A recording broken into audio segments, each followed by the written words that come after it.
Hi guys, welcome!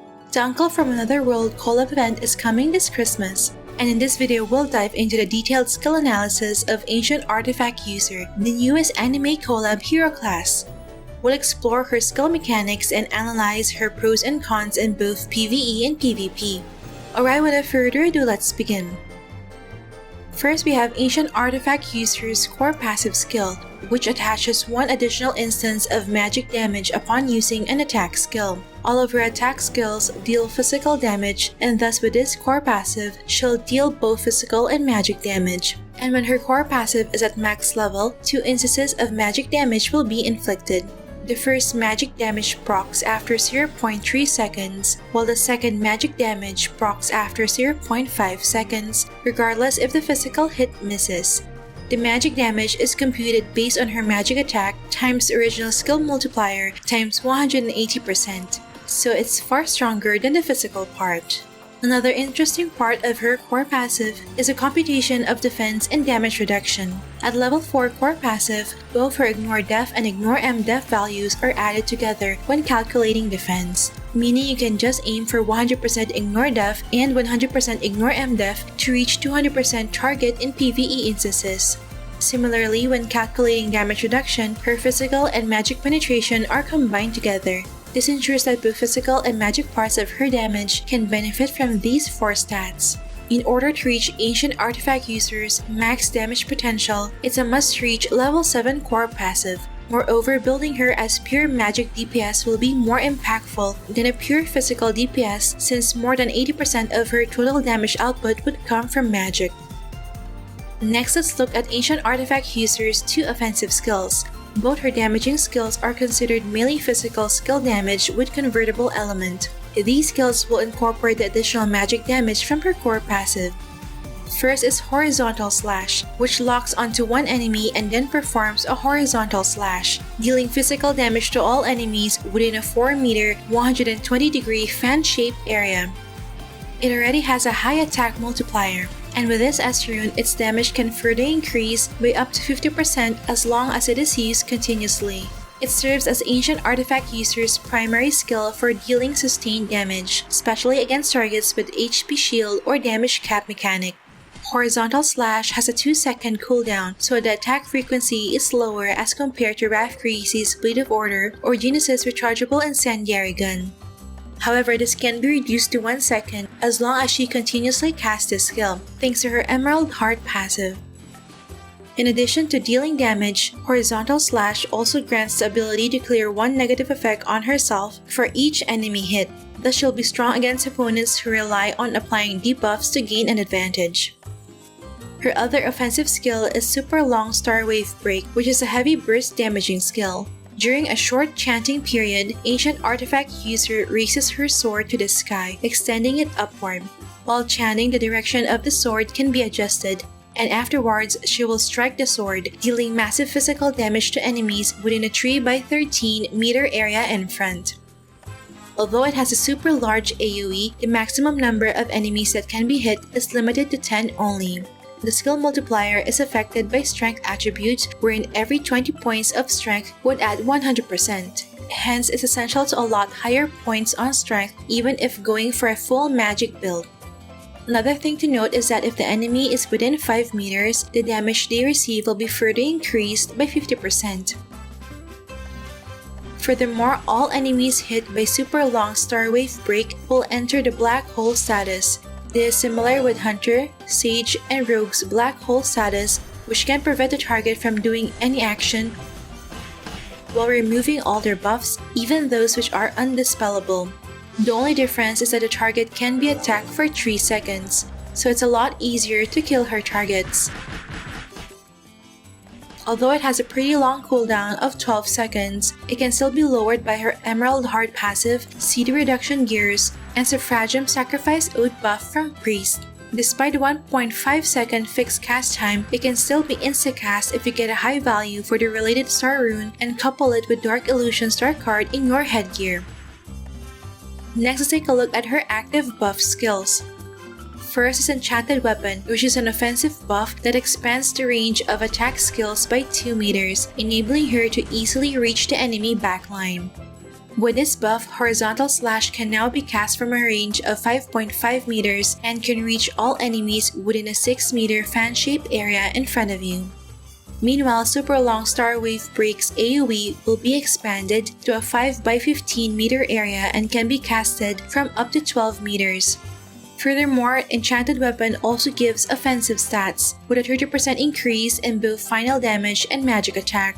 And with this star rune, it can also provide up to 30% ignore MDef and MPen. This buff lasts for 30 seconds, has a cooldown of 10 seconds, and cannot be dispelled by her enemies, thus it can be up all the time.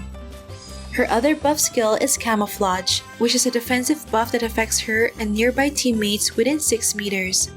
In PvE, this buff will grant the team an 80% chance to dodge attacks from monsters, while in PvP, it allows herself and her teammates to be immune from being locked onto by enemy players. Hence, classes that rely on target lock skills as well as auto attacks will have difficulty targeting Ancient Artifact user and her teammates. This will be a game-changing buff in both PvE and PvP, as it doesn't only boost her own survivability but also her team's. However, Camouflage status has a limited uptime and can be dispelled by enemies. As a result, careful timing of this buff's usage is necessary to maximize its effectiveness. Poor cooldown management could leave her team and herself defenseless during critical moments such as AoE full screen damage in some PvE instances. If you're looking for a reliable and efficient online game top-up center, I highly encourage you guys to check out Smile.One. With years of experience in the industry and partnerships with various game developers, they offer top-ups for a wide range of games at competitive prices, including premium and BCC for Ragnarok Mobile. Smile.One top-up is available in many countries across all servers, and you may pay via their trusted payment platform. In the Philippines, I can pay securely using my GCash via Alipay and receive the BCC instantly. Please do check out Smile.One's pricing and payment methods using my exclusive link in the description box below. Next, let's take a look at her debuff and control skills. First is Cosmic Ring, which grants the following debuffs on the target. First, it enhances her skill damage to the target by 50%. Second, if the target has no allies within 4 meters, any healing they receive will be ineffective. And third, together with this S rune, it weakens the target by reducing the damage they deal by up to 30%. Another notable advantage of this debuff is that it can be integrated into her attacks as long as she's using her exclusive weapon. Its Tier 5 upgrade offers a 20% chance to automatically apply the Cosmic Ring debuff with each attack, avoiding the need for manual recasting of this skill. Another debuff you could give to enemy players is Erase Memories, which disables a target's last used skill or auto attack for 7 seconds. And with the related S rune, it can additionally cause the target to lose up to 5% of their max SP per second. With this, Ancient Artifact user can exploit the weaknesses of high priority targets that rely heavily on auto attacks or low cooldown skills for damage or survival. It's also a good control and defense mechanism when Camouflage is still on cooldown. Do take note that it only works in PvP and GVG since it doesn't affect monsters. And for Ancient Artifact user's control skill, we have Space Compression, which pulls one enemy to her side and puts them into a black hole status that can be attacked for 2 seconds. And after use, it grants a 30% movement speed buff for 5 seconds. It has a pretty long casting range of 8 meters, which can be expanded to up to 5 meters with this star rune. I think Space Compression will be very powerful in PvP team play as it can isolate high priority targets, creating an opportunity for focused damage and potentially eliminating them. It also opens up opportunities for executing combos, especially if followed up with the heavy burst damage from Super Long Star Wave Break.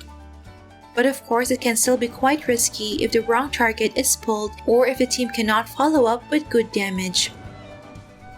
Lastly, let's take a look at her passive skills. First is Emerald Heart, which offers Ancient Artifact user a balance between optimizing skill cooldowns or gaining HP restoration. When using the same hero class skill continuously, the cooldown of the skill will be reduced by 50%. In PvE, this can be used to maximize her damage potential as the cooldown of Horizontal Slash can be reduced to just 1 second for a faster attack frequency and sustained DPS. On the other hand, when different skills are used continuously, it will restore 10% of her max HP instead. Hence, to sustain her health in battle, she just needs to vary her skill rotation. Since the situation in PvP is usually more dynamic, she can't fully rely on repeating one skill only for reducing cooldown. The next passive is Elven Armor, which triggers when Ancient Artifact user receives damage, increasing her physical and magic damage by 30% for 10 seconds. Even if there's a 20% chance that the damage will pass through her camouflage buff, it's still okay as it will enhance her offensive capabilities. Another effect of this passive gets triggered when receiving wind, earth, water, and fire element damage, wherein 60% of the damage will be absorbed. This means that Ancient Artifact user can recover 60% of the actual damage she receives as HP as long as it is of the 4 basic elements. This is similar to the effect of Jack's Star card, which heals back 15% of the fire damage taken as HP. And last is Uncle's Protection, which reduces the damage taken from monsters by 50% and boosts final damage reduction by 30%. In combination with the camouflage buff, this passive offers a significant amount of protection in PvE. Another effect is that there's a 50% chance to automatically cast Erase Memories on enemies attacked, which can be triggered once every 3 seconds. Thus, you can avoid the need for manual recasting of Erase Memories. To summarize, Ancient Artifact user offers a lot of strengths both in PvE and PvP. First, her damage has a high potential as she can deal a mix of physical and magic damage output with high attack and magic attack multiplier. It's also fairly easy to break the opponent's defense and damage reduction, since the damage calculation combines her Ignore Def and Ignore M Def as well as her physical and magic penetration. Furthermore, she is not limited to a single element, so she can utilize elemental converters to exploit elemental weaknesses. Second, her kit provides adequate survivability in PvE with 50% damage reduction from monsters, 30% final damage reduction, and an 80% chance to dodge attacks from monsters. Furthermore, she can sustain her health when using different skills and receiving damage of the 4 basic elements. She can also use the Seated Recursal card in her weapon for additional life steal effect. Third, the Attackable Black Hole status is a very powerful control and buff clearing skill that can quickly change the tide of the game. The pull animation of Space Compression is also an instant, which can catch enemies off guard. Black Hole is not considered an abnormal status, but a forced status, so only the counters right now are the King of Chaos and Guardian skills in 6v6. Fourth and last, her skill rotation is easy to master since it's limited to 7 skills and 2 of these are debuff skills which do not need to be manually cast. Cosmic Ring has 20% chance to be automatically applied when attacking, while Erase Memories has 50% chance to be automatically applied when receiving damage. But of course, there are still disadvantages. First, several of her skills have variable and fixed cast times, making her vulnerable to cast time debuffs such as the Sandstorm and Oracle, Begetter's Mandragora Howling, and Chronomancer's Time Field. Second, she lacks any displacement or repositioning skill. Her only escape mechanism comes from pulling an enemy with Space Compression, which boosts her movement speed by 30% for 5 seconds. And third, Ancient Artifact users' protective skills have limitations. Camouflage status still makes her vulnerable to ground-targeted AoE and splash damage skills. The uptime of the effect is only less than 50% and it can be dispelled.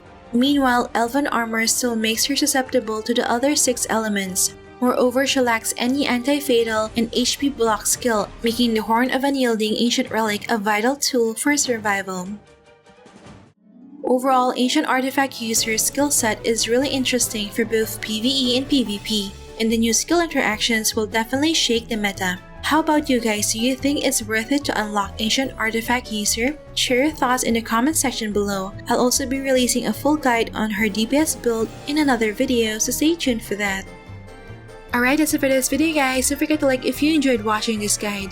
If you're new here, I would love you to consider subscribing by hitting the subscribe button down below. I would love to have you back. Thank you for watching and see you in our next episode.